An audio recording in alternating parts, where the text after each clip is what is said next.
Hello everyone, welcome to the quick chemistry PYQ series. तो ये question आया था थर्मोडायनामिक्स से, जो कि पूछा गया था नीट 2019 में। तो इस वाले क्वेश्चन में हमें यहाँ पे बोला गया है कि हमारे पास वॉल्यूम था पहले 0.1 लीटर्स, उसके बाद वॉल्यूम चेंज हुआ जो कि हुआ 0.25। मतलब यहाँ पे वॉल्यूम में इंक्रीज हुआ ना, वॉल्यूम में क्या हुआ, इंक्रीज हुआ। दैट मीन्स ये क्या कर गया, एक्सपांड कर गया। अब एग्जाम्पल सुनो, हमारे पास एक बलून है, उस वाले बलून में हमने गैस पार्टिकल्स को फिल कर दिया कुछ अमाउंट में, बट हम क्या कर रहे हैं, कंटिन्यूअसली ट्राई कर रहे हैं कि हम वहां पे गैस पार्टिकल्स को फिल करें। जितना पॉसिबिलिटी हो सकती है उसमें हम बलून में फिल करना चाहते हैं गैस पार्टिकल्स को। ठीक है, अब देखो यहाँ से क्या हो रहा है, अगर ये गैस पार्टिकल्स फिल कर रहे हैं हम बलून में, तो वहां पे क्या होगा, जो बलून का शेप है वो क्या होगा, इंक्रीज होगा। दैट मीन्स वॉल्यूम इंक्रीज कर रहा है ना।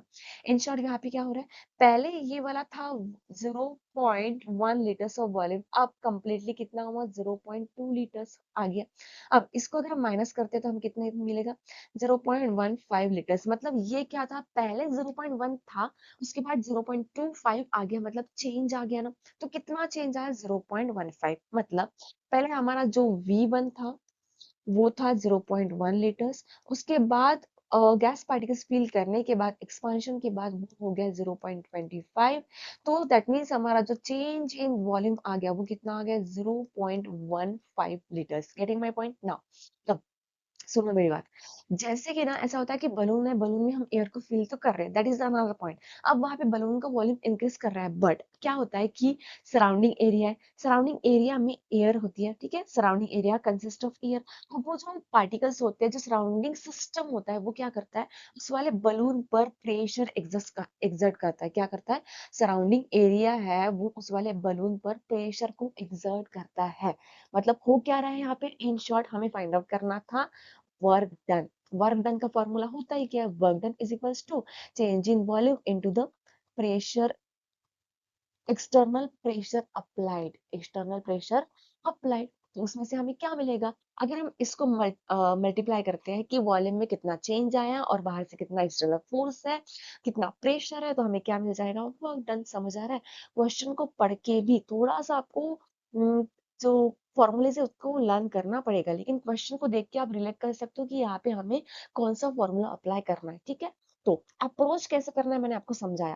पहले हमने सबसे पहले क्वेश्चन पढ़ा, उसको थोड़ा सा डायग्रामेटिकली सॉल्व करा, उसके बाद हमने चेंज इन वॉल्यूम निकाला, उसके बाद हमने अप्लाई करा फॉर्मूला। ठीक है, तो चेंज इन वॉल्यूम कितना, 0.15 लीटर्स, एंड यहाँ पे प्रेशर कितना गिवन है, तो 2 बार। इसका आंसर कितना आएगा, तो 0.30 लीटर्स इनटू बार। अब सुनो, हर एक क्वेश्चन में जब भी मैं सॉल्व कराती हूँ ना, तब क्या करती हूँ, यूनिट्स को साथ में लिखती हूँ। क्यों, देखो जैसे कि यहाँ पे केजल से जूल है, क्या पता ऐसा हो कि ऑप्शंस में, ऑप्शंस के जो नंबर्स है, फॉर एग्जाम्पल 30 है, 30 जूल, 30 के जूल, तो यहाँ पे यूनिट में चेंज आ गया ना। तो इस टाइम पर हम क्या करेंगे, हम फिर से वो चेक करेंगे, अगर गलत हुआ तो की बात। तो इसके लिए क्या करो, गलत नहीं होना चाहिए, लास्ट वाला ऑप्शन हमें करेक्टली मिलना चाहिए, इसलिए साथ में यूनिट्स को लिखना की आदत डालो अभी से। ठीक है, तो आपका जो आंसर है वो गलत नहीं होगा, अगर हुआ तो आप एक बार चेक कर सकते हो कि कहाँ गलत हुआ, यूनिट्स को देखकर। ठीक है, अब हमारा आंसर तो आ गया, वर्क डन हमारा आ गया, लेकिन ये मैच कर रहा है क्या ऑप्शंस के साथ, यूनिट नहीं।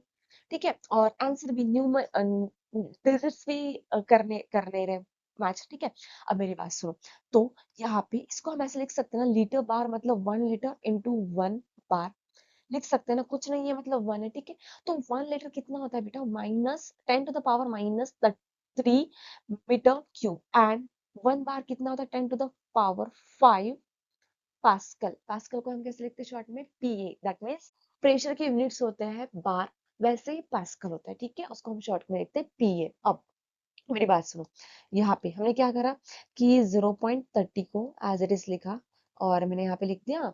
अगर इसको हम सॉल्व करते हैं तो 10⁻⁵ एंड 10⁻⁻³ इसको मल्टीप्लाई करा तो हमें कितना मिलेगा, 10⁻²। अब बची बात किसकी, यूनिट्स की। ठीक है, इसको सॉल्व करने के बाद भी हमारा आंसर कितना आएगा, 30। कितना आएगा, 30 आंसर आएगा। आगे आंसर, अब बस हमें क्या देखना है, माइनस में है कि प्लस में है। वैसे भी हम अभी भी आंसर बता सकते हैं कि ऑप्शन नंबर अपना 1 करेक्ट है, लेकिन अगर इसके बाद कभी भी क्वेश्चन आता है यूनिट में चेंज है, तो अब क्या करोगे। ठीक है, अब मेरी बात सुनो, यहाँ पे हमारा आ रहा है meter cube pascal. Meter cube pascal मतलब इन शॉर्ट बेटा जूल।